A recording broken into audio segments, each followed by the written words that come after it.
Hay una regla no escrita en el alpinismo, una regla tan antigua como las montañas mismas.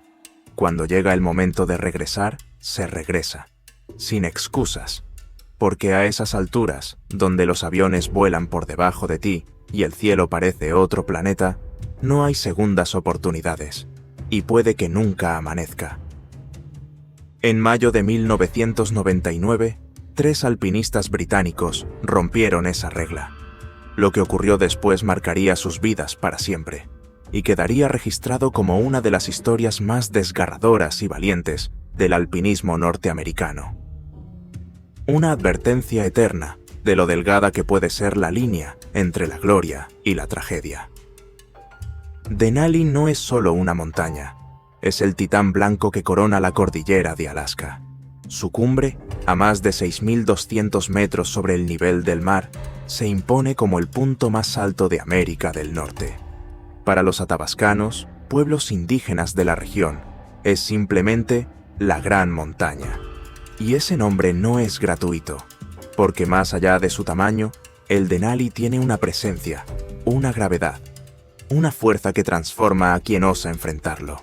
A diferencia de los gigantes del Himalaya, cuya fama radica en la altitud pura, Denali impone respeto por su brutalidad ártica. Está a tan solo 160 kilómetros del círculo polar. Allí, el frío no perdona. En invierno, el termómetro desciende regularmente a menos 40 grados Celsius y los vientos huracanados pueden alcanzar los 112 kilómetros por hora. Incluso en verano, la temporada alta para escaladores, el clima puede cambiar en cuestión de minutos, de cielos despejados a tormentas feroces, como si la montaña tuviera voluntad propia. Desde la primera ascensión en 1913 hasta 2006, Denali ha cobrado la vida de al menos 96 personas. Y lo más aterrador es que la mayoría no muere por avalanchas o caídas, sino por algo más lento, más insidioso: el mal de altura, la hipotermia y la congelación. A más de 4.000 metros, el cuerpo empieza a fallar, la mente se nubla, el juicio se deteriora, y todo lo que creías tener bajo control se vuelve contra ti. Existen varias rutas para alcanzar la cumbre del Denali. La más popular es la West Buttress, técnica, pero predecible, con campamentos establecidos y rutas bien marcadas. Pero solo los más ambiciosos eligen la West Rib, una línea salvaje, solitaria, donde los errores no se perdonan. Una pendiente infernal que gana más de 3.600 metros de desnivel en apenas 5 kilómetros, como si estuvieras subiendo una escalera vertical hacia el cielo. Fue esa ruta, la West Rib, la que eligió un grupo de 3 británicos en mayo de 1999. No podían saber que su decisión marcaría el comienzo de uno de los rescates más dramáticos en la historia del Denali. Steve Ball, de 42 años, era el alma del equipo. Originario de Skipton, Inglaterra, alto, con arrugas marcadas por años bajo el sol de montaña, era un líder natural. Tranquilo, metódico, con una sabiduría que solo da la experiencia. Para él, esta ascensión era una especie de prueba final. Una manera de demostrar que aún podía desafiar los límites. A su lado estaba Anthony Hollinshead, de 33 años. Fuerte, robusto, con una sonrisa amplia y contagiosa. El músculo del equipo. No solo era físicamente imponente, sino que también tenía un don para calmar los nervios, incluso en las situaciones más tensas. Donde Steve planificaba, Anthony ejecutaba. Y luego estaba Nigel Bardi, de 29. El más joven, delgado, ágil, lleno de energía. Para él, el Denali era una oportunidad única. Su primera gran aventura en altitud extrema. Quería demostrar que estaba a la altura de los grandes, y lo haría hombro a hombro con 2 de los mejores alpinistas británicos. La idea surgió de forma casual, durante una cena en casa de Anthony en el invierno del 98. Steve soltó: ¿y si el año que viene vamos a Alaska a escalar el McKinley? Nigel, entre risas nerviosas, aceptó. Lo que no sabía era que acababa de firmar uno de los capítulos más duros de su vida. El 3 de mayo de 1999, una avioneta los dejó en el glaciar Kahiltna, a 2.200 metros de altitud. Frente a ellos, el coloso de hielo se alzaba con una fuerza abrumadora.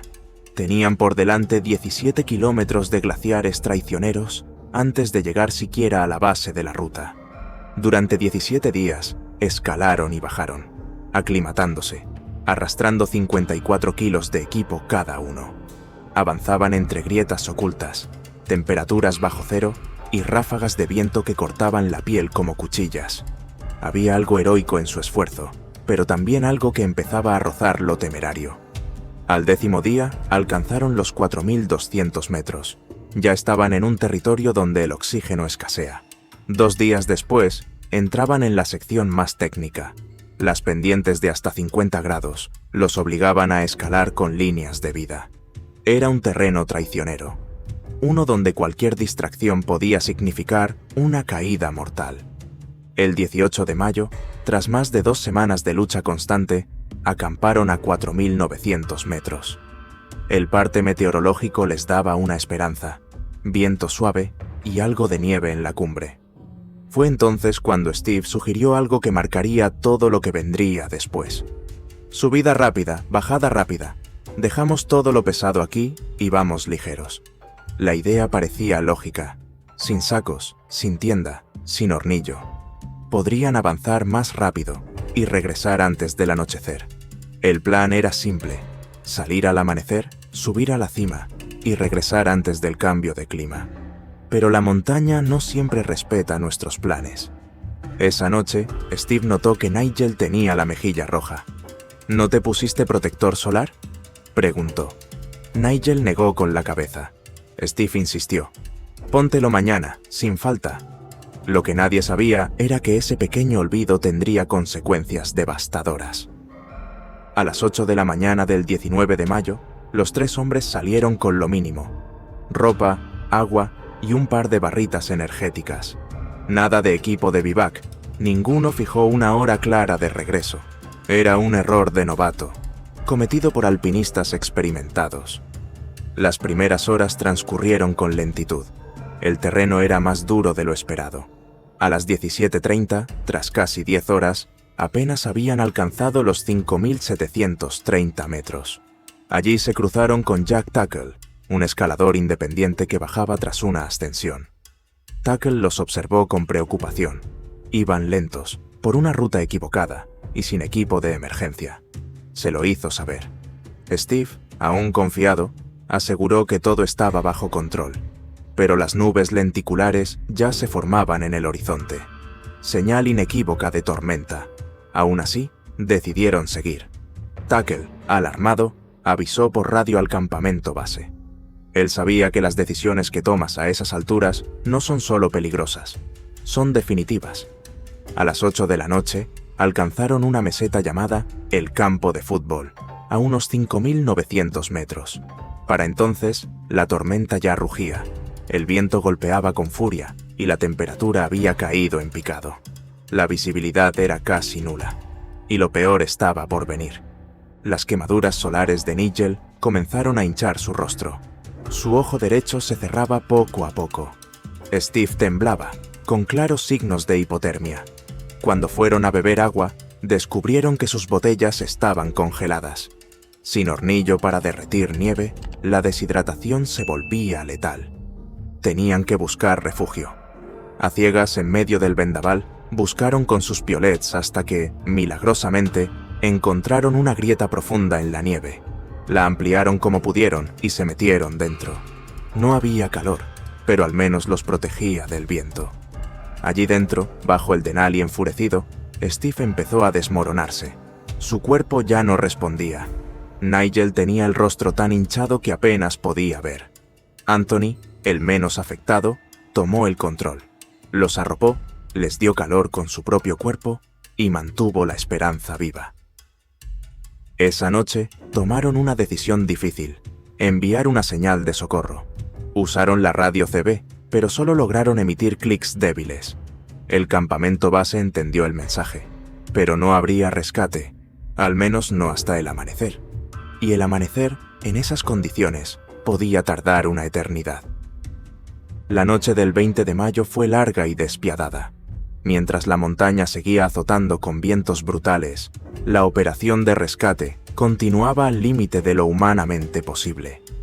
En el campamento base, los rescatistas mantenían los ojos pegados a los monitores, atentos a cada informe, cada ráfaga de radio, cada señal visual desde las alturas. El Denali, conocido por su hostilidad, no perdonaba errores, y encontrar a Steve Ball antes de que su cuerpo sucumbiera a las lesiones y al frío se había convertido en una carrera desesperada contra el tiempo.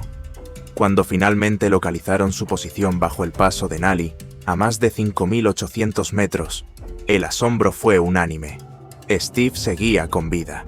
Estaba tendido, inmóvil, aferrado a la consciencia con la misma fuerza con la que una vez se había aferrado a la roca. Su cuerpo, devastado por el impacto y el frío, apenas podía emitir señales, pero su mente seguía resistiendo. La operación para extraerlo fue técnicamente compleja. El terreno donde yacía no era apto para aterrizaje. El helicóptero Lama, una máquina liviana y altamente maniobrable, diseñada para operaciones en altitud, sería la clave.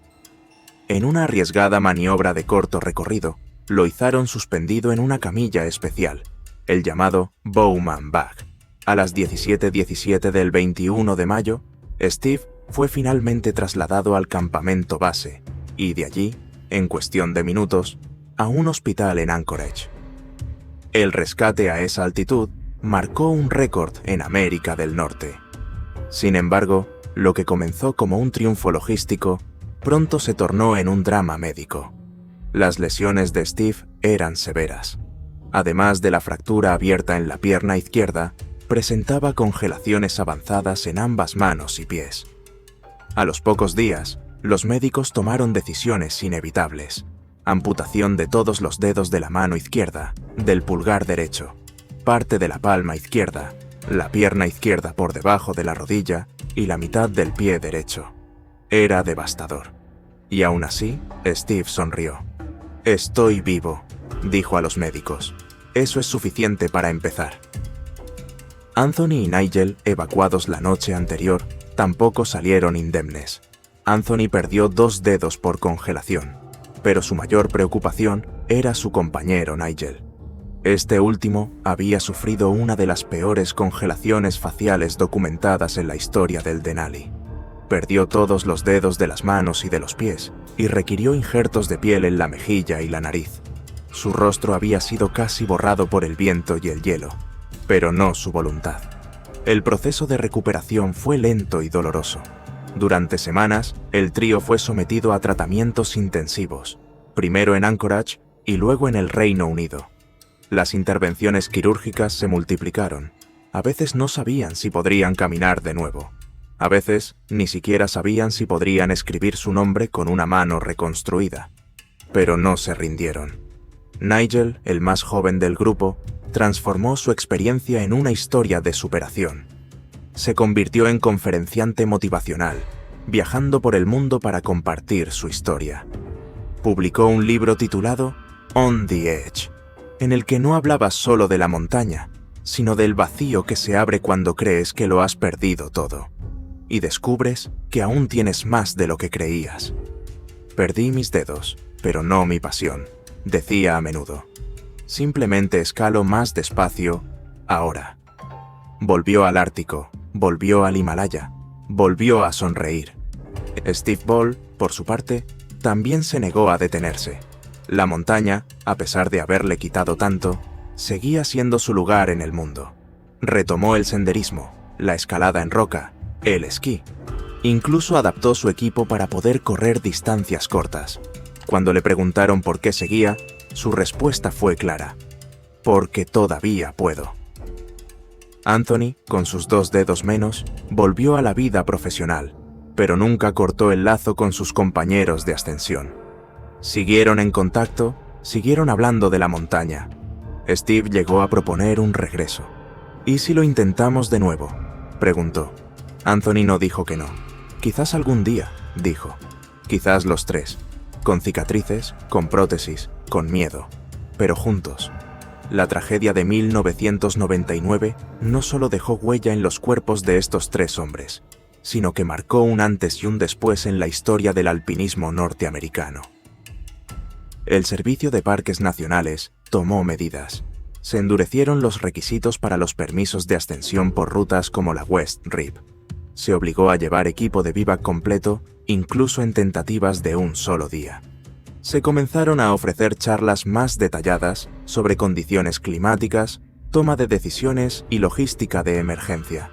Además, el éxito de las maniobras de rescate, a casi 6.000 metros, influyó directamente en el desarrollo de nuevas técnicas y equipamiento para operaciones en altitudes extremas. El helicóptero Lama y su sistema de corto recorrido se convirtieron en referentes para posteriores intervenciones tanto en América como en Asia.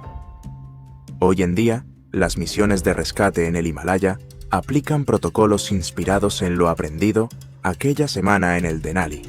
Y sin embargo, más allá de los cambios técnicos, fue la dimensión humana de esta historia la que tocó al mundo. La prensa británica cubrió el suceso durante semanas. Programas de televisión, documentales y entrevistas ahondaron en los momentos de aquella noche en la grieta, en las decisiones que tomaron, en el momento en que Steve decidió arriesgar su vida por salvar a los otros dos. La montaña había sido brutal, pero también reveladora. Sacó a la luz lo mejor de cada uno: la paciencia de Anthony, el valor de Nigel, la entrega de Steve. En 2024, al cumplirse 25 años del suceso, Nigel regresó al Denali. No con la intención de escalar, sino de rendir homenaje. Acompañado por un equipo de filmación documental, se paró frente a la costilla oeste y miró hacia arriba. Detrás de él, el viento silbaba igual que entonces. Pero él no era el mismo. «Llegué aquí como un alpinista que quería conquistar la montaña», dijo frente a cámara. «Hoy regreso como alguien que aprendió que la verdadera cima no está allá arriba, sino aquí». Y se señaló el pecho. «Si pudiera volver al pasado, no cambiaría nada. Esta experiencia me dio más de lo que me quitó». Su testimonio conmovió a miles. Se compartió en redes sociales, en conferencias y en escuelas. Nigel Bardi no era un héroe por haber sobrevivido. Lo era por haber transformado su caída en un punto de partida. A veces, cuando un avión sobrevuela Denali en días despejados, algunos dicen que desde la ventanilla puede verse la ruta West Rib como una cicatriz blanca que se aferra al coloso ártico. Y si se presta atención, uno puede imaginar el lento avance de tres figuras diminutas, luchando contra el hielo, el viento, la altitud y contra sí mismos. Tres hombres que aprendieron que hay decisiones que cuestan un dedo, otras que cuestan una pierna, y algunas que lo cuestan todo, menos la dignidad. Al final, la historia de Steve, Nigel y Anthony no trata solo de montaña. Trata de resistencia, de saber cuándo continuar y cuándo volver. Y sobre todo, de que incluso cuando la cima no se alcanza, uno puede volver a casa con la mayor victoria de todas: estar vivo para contarla.